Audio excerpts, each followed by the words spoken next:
Hello दोस्तों, कैसे हैं आप लोग। आप सभी को राज कॉमिक्स की तरफ से नमस्कार। तो दोस्तों शुरू करते हैं नागराज का सेकंड कॉमिक्स, नागराज की कब्र का दूसरा पार्ट। तो चलिए दोस्तों, अगर आपने मेरे चैनल को अब तक से सब्सक्राइब न किया हो तो उसे सब्सक्राइब कर लें, यूँ बेल आइकन भी दबा दें ताकि आपको नए वीडियो की नोटिफिकेशन मिलती रहे। तो चलिए दोस्तों शुरू करते हैं। आसानी से ठिकाने लगा सकते हो, और अगर वह तुमसे बच निकला तो बाहर दूसरे लोग उसके स्वागत के लिए तैयार मिलेंगे। 1 लाख रुपया नगद मिलेगा। 1 लाख रुपया, इसके लिए तो मैं अपना भी कत्ल कर सकता हूँ ही। लेकिन क्या मैं पूछ सकता हूँ कि यह फैसला अचानक कैसे हुआ। सुपर बॉस का ऑर्डर आया था। सुपर बॉस का ऑर्डर आया है। रोमो नागराज के पास पहुंचा तो एक झोपड़ी में शेखू का मेहमान बना हुआ था। तुम्हारे कत्ल का फरमान लेकर आया हूँ। इसका मतलब भेद भेद नहीं रहा। इतनी जल्दी शुरुआत हो जाएगी, मुझे यकीन नहीं थी। तुम मुझे जख्मी करके यहाँ से भाग निकलो और मैं बताता हूँ कि भागने के लिए तुम्हें कौन सा रास्ता अपनाना है। नहीं रोमो, जिन लोगों को मालूम हो चुका है कि नागराज ने गद्दारी की है वे तुम्हारी गद्दारी से भी वाकिफ होंगे, इसलिए मैं तुम्हें साथ लेकर ही जाऊंगा। अगर उन्हें मेरी गद्दारी का पता चल गया था तो फिर उन्होंने मुझे तुम्हारे कत्ल के लिए एक मोटी रकम की पेशकश क्यों की? इसका जवाब मैं तुम्हें दूंगा।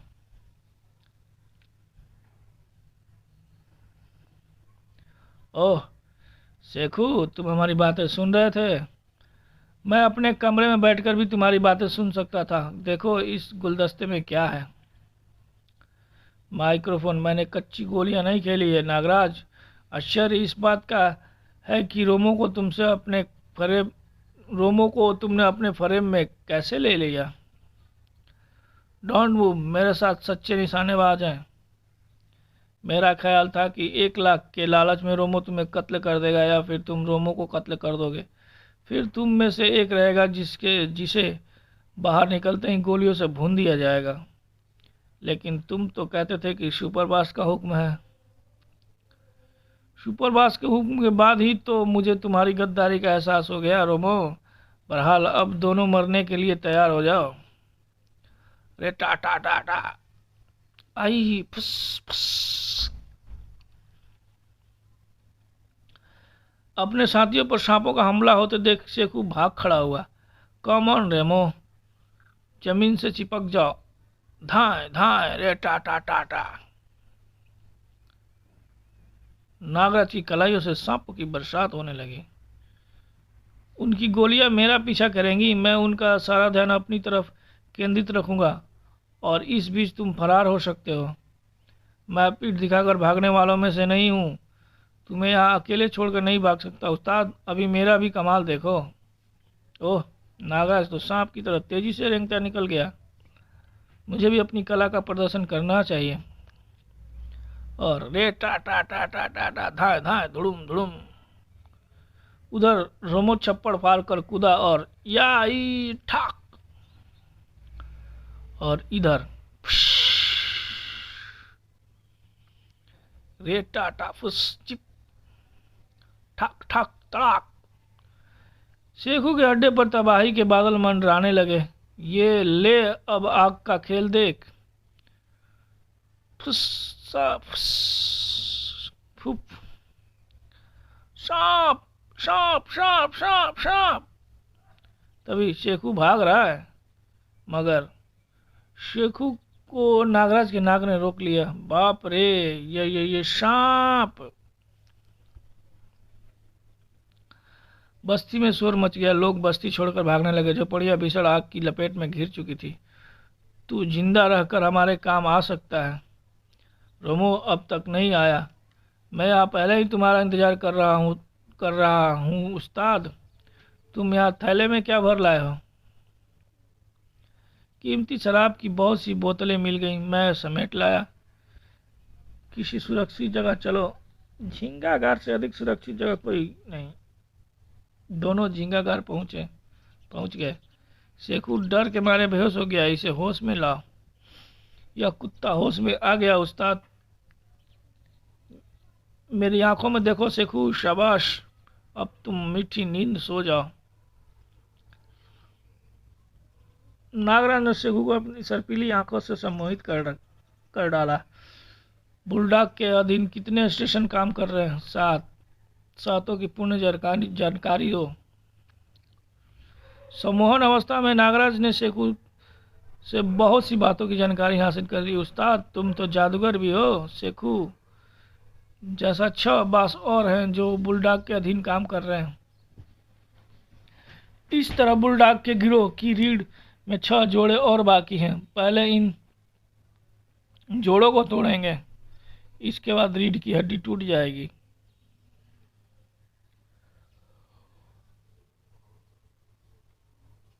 यह गार मुझे बेहद पसंद आया। शेखू को यहीं कैद रहने दो। मैं भी अपने कैदी को यहीं रखना पसंद करता हूँ। अगली सुबह यहाँ से सबसे करीबी स्टेशन नंबर 4 पड़ता है। पूरा नक्शा तुम्हारे दिमाग में आ गया होगा रोमो। तुमने यह इलाका घूमा हुआ है। हाँ, स्टेशन 4 डिब्रू पहाड़ी पर है। वे लोग डिब्रू पहाड़ी की ओर रवाना हो गए। उधर बुलडॉग के हेडक्वार्टर में खलबली मच गई। तुम लोग मुझे मनहूस खबरें सुनाने आए हो सुपरबास। हम आपको किसी भ्रम में नहीं रखना चाहते। नागराज हमारे सभी अड्डों पर कहर ढाता बढ़ रहा है और इसका रुख बुलडॉग की तरफ है, यानी मेरी तरफ। यही ना, उसकी गतिविधियां यही संकेत दे रही हैं। इस प्रकार का सुरक्षा कवच हथियार सब हर प्रकार का सुरक्षा कवच हथियार सब उसके सामने नकारा है। उसके अलावा हमारा एक गद्दार साथी रोमो उसका साथ दे रहा है। इस तरह तो वह तुम सबको बर्बाद कर देगा। मैंने उसकी कलाओं का प्रदर्शन देखा है। वह है इस युग की हर सुरक्षा कवच को तोड़ सके। हजारों सांप उसके स्नायु में जीते हैं। हमारे पास ऐसा कोई मशीन नहीं जो नागराज को रोक सके। फिर भी एक इंसान ऐसा है जो इसकी रोकथाम कर सके। प्रोफेसर नागमणि, रेडियो फोन पर नागमणि से हमारा बात कराओ। प्रोफेसर नागमणि, हमने पैसा देकर तुम्हारा हथियार खरीदा था और वह हमें ही डस रहा है। नागराज ऐसा नहीं कर सकता, पूरी बात बताओ। बुलडॉग ने नागमणि को फोन पर सारी बातें संक्षेप में बता दी। होल्ड अप करो, मैं अभी पता लगाता हूँ कि नागराज कहाँ है और क्या कर रहा है। इस मशीन में नागराज का दिमाग कैद है। अभी सारी स्थिति साफ हो जाएगी। ओह, इस मशीन से तो उसका संबंध विच्छेद हो गया है। इसका मतलब यह कि वह मेरे कंट्रोल से बाहर हो गया है। माय गॉड, मेरी मेहनत पर पानी फिर गया। अब तुम्हारी भलाई इसी में है कि अपने सभी बच्चे कुछ अड्डों को खाली कर दो। नागराज अब मेरे कंट्रोल में नहीं रहा। बेवकूफ गद्दा। सबसे पहले तो नागराज ने यह गद्दारी की मूर्ति चुराकर हमें नहीं दी। हमने दंगा भड़काना चाहा तो वो भी नाकाम हो गया। इस नागमणि ने हमारे साथ धोखा किया है। मैं इन सबको चुन चुन कर मारूंगा। सुपरबास, 7वां अड्डा भी तबाह हो गया। उफ, इसका मतलब कि अब वह इस तरफ से अधिक दूर नहीं। सब लोग हेडक्वार्टर खाली करके कंपाली दर्रे में फैल जाओ। नागराज बुलडॉग के हेडक्वार्टर तक पहुंचा। रोमो, यह हाँ बड़ी अजीब सी खामोशी है। हाँ, फाटक भी चौपट खुला है। वाह, क्या स्वागत है, वीराना ही वीराना। फाटक बंद हो गया और चारदीवारी पर भी बिजली का करंट प्रवाहित कर दिया गया होगा, लेकिन यहाँ तो कोई भी नजर नहीं आ रहा। उस्ताद, लेट जाओ। बड्डाम, धूम धड़ाम। फाटक या चारदीवारी को मत छूना। हमारे ऊपर मिट्टी और पत्थरों का रेत उड़ा आ रहा है। बड़ाम, फिलहाल इस गड्ढे में कूद जाओ। इस गड्ढे से बाहर निकलो वरना हमारी कब्र यहीं बन जाएगी। उस्ताद, अगर हम बाहर निकले तो हमारे चित्रे उड़ जाएंगे।